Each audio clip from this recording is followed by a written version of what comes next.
Itu baru perintilan yang menurut gue tuh kecil-kecil gitu loh. Jadi menurut gue kembali lagi tergantung kebutuhan masing-masing. Tetapi intinya dari semua itu Sarwenda, lu bersyukur.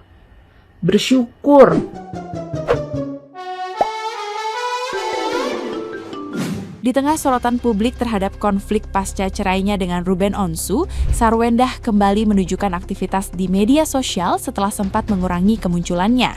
Melalui unggahan terbaru, ia membagikan momen perkembangan kedua putrinya yang menekuni dunia balet.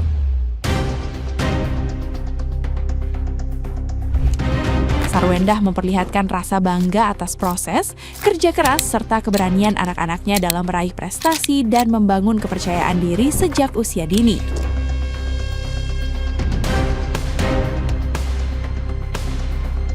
Unggahan tersebut langsung menarik perhatian netizen yang budiman dan dibanjiri beragam komentar. Banyak netizen yang berbakti memberikan dukungan kepada Sarwendah sebagai ibu yang dinilai selalu mendampingi tumbuh kembang anak-anaknya di tengah berbagai persoalan yang sedang dihadapi.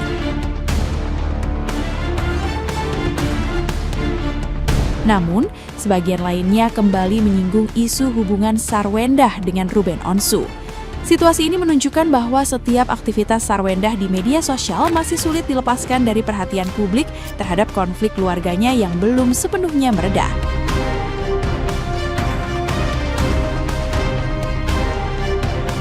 Nah, gimana nih menurut netizen yang terhormat? Silahkan berkomentar ya. Kalau para Sargio yang melihat live-nya Sargio, kita nonton terbaper-baper, melihat keromantisan pada di saat live-nya dia. Membuat kita tuh para ibu-ibu ya. Kalau untuk aku sendiri, aku sama suami jadi lebih baik loh. Melihat tuh keromantisan mereka yang saling perhatian, saling dimana adanya saling mendukung. Live-nya itu menurut aku positif banget sih ya. Nggak ada yang dibilangnya kayak asusila lah, apalah.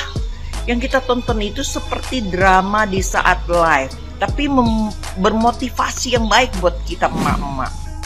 Apapun yang terjadi antara ibu dan ayah, bunda dan ayah, kamu tidak perlu ikut campur. Ini urusan bunda dan ayah. Siapa di sini yang udah lihat postingan RO nge-spill siaran live Sarwenda dengan Giorgio? Di situ ada anaknya mereka juga. Mereka lagi promosi brand mie. RO bikin caption, dia ingin menyelamatkan anak-anaknya dan juga dia bilang jangan ada kalimat kalau ini anaknya mau dan seharusnya orang dewasa lain memperingatkan anak-anak. Kurang lebih seperti itu. Nah, yang lucu buat gue adalah gini, menyelamatkan dalam hal apa ya? Karena di siaran itu tidak ada yang namanya kekerasan secara verbal maupun fisik. Tidak ada kekerasan, tidak ada kata-kata kasar. Di situ pure seorang anak lapar ingin minta nambah sama ibunya. Menyelamatkan apa gitu? Kalau dibilang masuk dalam kamera, mereka udah masuk dalam kamera jauh-jauh hari. Dalam kamera live-nya RO pun dulu waktu dia masih di rumah itu masih ada. Menjadi masalah ini sebenarnya apa? Terus kedua, dia bilang sebagai orang yang dewasa, mungkin maksud dia di sini adalah Sarwenda memperingatkan anak-anaknya.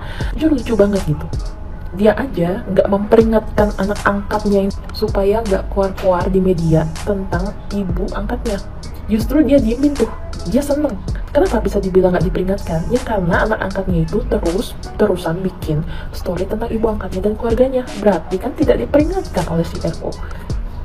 Terlepas itu benar atau enggak, seharusnya dia bisa bilang sama anak angkatnya, apapun yang terjadi antara ibu dan ayah, bunda dan ayah, kamu tidak perlu ikut campur. Ini urusan bunda dan ayah. Tidak perlu ikut komentar di media sosial. Titik. Dia juga harus bisa jadi orang tua yang bijaksana. Tapi dia tidak melakukan itu. Ini dramanya si Ruru makin kesini makin ngebosenin gak sih? Kayak, jujur ya, gue pengen kasih tahu lu ya, udah melenceng cok. Perasaan awal mula tujuannya bilang dibatasin ketemu anak deh ya. Makin kesini dia makin klarifikasi, makin kelihatan aslinya. Ujung-ujungnya dia keceplosan sendiri. Awalnya bilang dia dibatasin buat ketemu anak, ujung-ujungnya dia sendiri juga buka kartunya bilang sebenarnya nggak ada yang ngelarang dia masuk ke rumah itu lah. Terus trauma guys. Trauma. Udahlah, soal anak belum kelar. Melenceng serang ke Gio. Manalah Gio udah debut 5 kali di tempat dia. Kayak mana? Ngapain sih? Tujuannya apa? Tujuannya apa sih? Kok Gio diseret-seret? Padahal Gio kan tamu ya.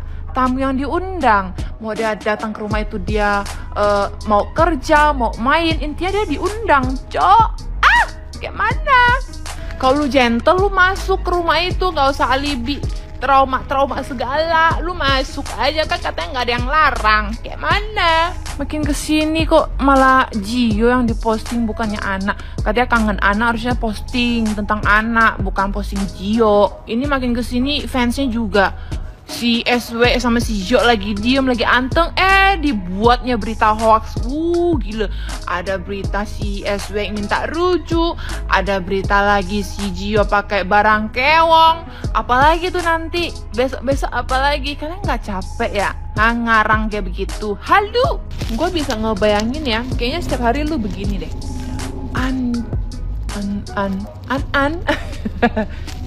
Nggak boleh keceplosan, nanti diserang lagi. Pakai kata yang lebih manis lagi, lebih sopan. Ya Allah, kok bisa ya dia nggak muncul-muncul ya? Padahal gue udah bikin postingan seperti ini loh. Maunya dia apa sih biar bisa muncul? Udah banyak nih yang gue posting nih, tapi kok belum muncul ya? Coba deh cari lagi posting yang lain. Cari lagi ya guys ya. Yang mana ya? Yang mana kok nggak ada ya? Kalau posting ini jangan deh, cari lagi ya. Mampus tuh. Gua post lo yang ini. Ambil dulu, download dulu guys. Bikin caption apa ya? Tahu.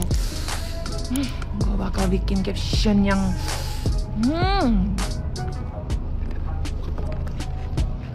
posting. The members lu sekarang. Liatin aja, lu bakal diserang lagi sama netizen. Udah posting nih ceritanya nih, 1 menit kemudian buka lagi sosmed, ya kan? Cek dulu nih yang like udah berapa yang masuk nih. Gila cepet naiknya nih. Ini banyak yang like 2 menit kemudian, komentar udah mulai masuk guys. Mantap. Setengah jam kemudian, gila ya, mempan kali loh. Hebat sih gua, emang hebat. Mantap. 1 jam kemudian, banyak sih yang nge-like, banyak juga sih yang komen. Cuman kok yang Ono masih anteng ya. Diamin dulu deh, lihat dulu besok. Baca dulu deh. Ya Allah, semoga postinganku dilihat ya Allah. Aku sudah kehilangan cara ya Allah. Amin. Aduh, mati gue diserang lagi. Kalian bosan gak guys? Jujur kan, kalian pasti bosan juga kan? Ya kan? Sama guys, sama. Nggak seru, si Ruru mainnya nggak seru. Udah melenceng dia, nggak seru. Mana yang diserang diam-diam baik lagi. Panas Ru, panas. Kipas Ru, kipas. Kipas. Gua nggak belain Sarwendah ya. Sekali lagi, gua tidak membela Sarwendah. Ini adalah opini pribadi gua. Jadi kan lagi rame, Sarwendah dikasih duit 200 juta sama mantan suaminya. Sampai ada yang bikin konten, kalau suami gua ngasih duit 200 juta, gua akan sembah dia. Kalau suami gue ngasih duit 200 juta, naruh handuk di kasurnya yang gue marahin. Gue cuma mau menanggapi seperti ini. Rumah tangga itu, pengeluaran itu beda-beda. 200 juta itu duit yang besar buat gue, ya. Belum tentu buat Sarwendah. Sekali lagi, buat gue 200 juta besar, buat Sarwendah mungkin enggak. Kenapa? Karena yang tahu pengeluaran setiap bulan di rumah dia adalah dia sendiri. Contoh ya, uang sekolah SPP di sekolah nih ya, di sekitaran Bekasi aja, SPP tuh rata-rata sekolah swasta itu ada yang sampai 20 juta. Paling murah tuh Ada salah satu sekolah dia bayaran SPP-nya per 3 bulan itu sekitar 15 juta. Itu baru SPP tiap bulan. Belum uang masuk. Uang masuk untuk uang pangkal sekolah sekitar 40-60 juta. Itu SD ya. Ini tuh bukan anak sekelas artis. Tapi kalau anak sekelas artis, model kayak anaknya Sarwendah kah, atau anak artis-artis yang lain, gue rasa mereka SPP anaknya bisa sebulan itu 30 juta, ya kan? Kali 2 anak 60 juta. Belum uang jajan anaknya, belum lagi uang aktivitasnya. Belum lagi kalau sekolah-sekolah swasta tuh biasanya ada kegiatan inilah itulah segala macam. Biasanya memang nggak ada tambahan, tapi kan pasti ada acara-acara tertentu di mana memang harus mengeluarkan uang lain-lain, ibaratnya kayak gitu. Belum lagi uang belanja, makan dan lain-lain sebagainya, uang listrik dan lain sebagainya. Itu kembali lagi ya, kebutuhan dalam rumah tangga. 200 juta itu gede, gua akuin gede. Tapi kembali lagi, gedenya kita belum tentu gede buat Sarwendah. Paling gampang ya, ini rumah gue nih. Rumah gue tuh nggak gede-gede banget, cuma 3 lantai. Apa namanya, wattnya 4.400. Tiap bulan gue minimal ngeluarin buat listrik 2 juta. Oke? Makanan anjing gue tuh, anabul gue ada 2. Setiap 2 minggu sekali gue harus ngeluarin itu sekitar 1 juta. Lu hitung aja sendiri, belum etol. Habis itu belum buat belanja. Seminggu gue belanja buat kebutuhan dalam seminggu itu di kulkas buat makan, yaitu gue ngeluarin duit bisa sampai 1 juta loh seminggu ya. Itu di luar gue kalau jajan ke mall, misalkan gue ketemu temen, ketemu klien apa segala macam. Itu baru perintilan yang menurut gue tuh kecil-kecil gitu loh. Jadi menurut gue kembali lagi tergantung kebutuhan masing-masing. Tetapi intinya dari semua itu Sarwendah, lu bersyukur, kata gua Maya, mantan suami lu masih bertanggung jawab.